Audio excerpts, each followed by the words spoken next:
now that he's back,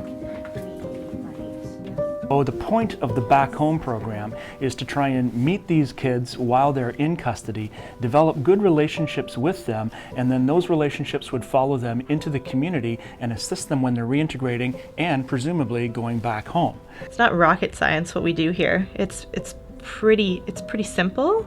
It's about mimicking support that for most of us is naturally occurring.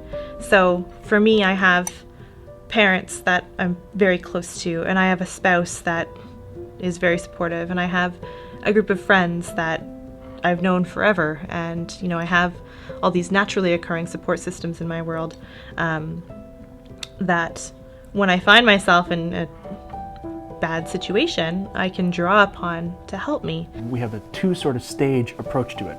We have a rec program that will go into a facility on a weekly basis, and volunteers just usually play sports or do some sort of recreational activity with the residents. But the real purpose of that is to be able to develop some rapport between the volunteers and the residents.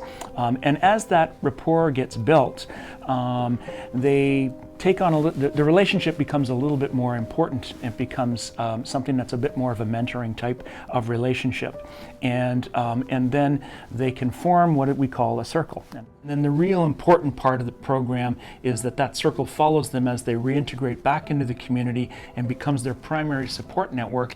When a kid says to you, "I want your support," you're pretty much going to do anything to make that happen.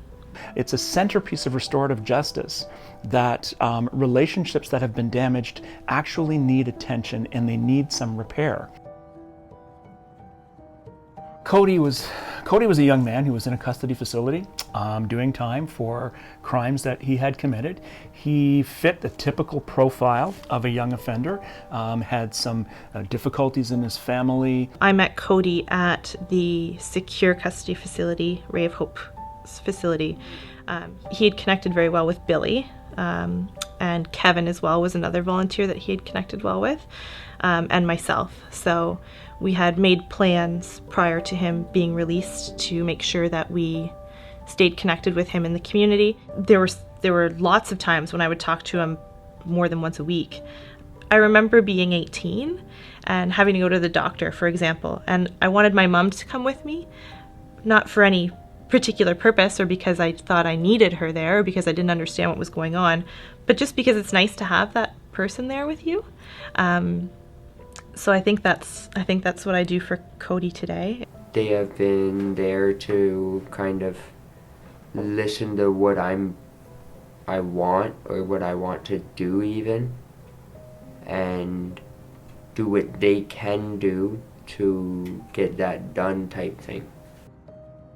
There have been numerous studies done around the various risk factors that actually contribute to youth crime.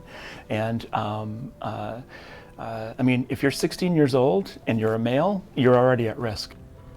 Cody's been on probation since I think he was 13. He's been on probation for a long time. If you add in some of the other risk factors that are there, if you have problems within your family, if there's dysfunction in the family, that's a huge contributing factor. If that then leads to certain types of substance abuse problems in those young years, that's a huge risk factor.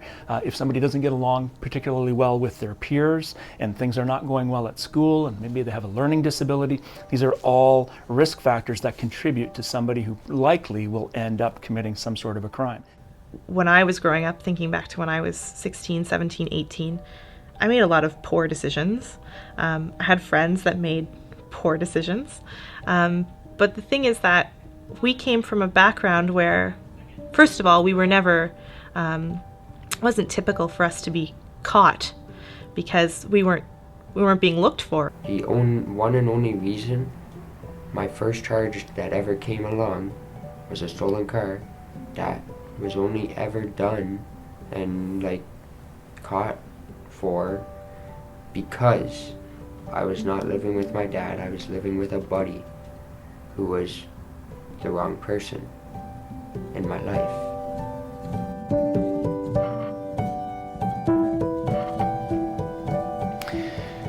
There really is this huge misunderstanding around what we do with young offenders at times, that we put them away for a while and then we do expect that they're going to come out and they're going to reintegrate on their own because somehow they've learned something. We know after years and years that doesn't really happen. In fact, what we're doing is returning people with higher risk factors. That means that the very thing that we're doing in the interest of creating community safety is actually elevating the risk to that safety. So when we do something as simple as put a circle of caring people around a young offender as they reintegrate, that becomes something that protects the community itself. It means that that reintegration is going to be less difficult for the person that has to reintegrate, and reduces the possibility that they're going to commit crimes and do something which really breaches the safety of the community. So in that way, all of us are benefiting from these circles which are going on around us, creating that kind of safety that our system has failed to deliver.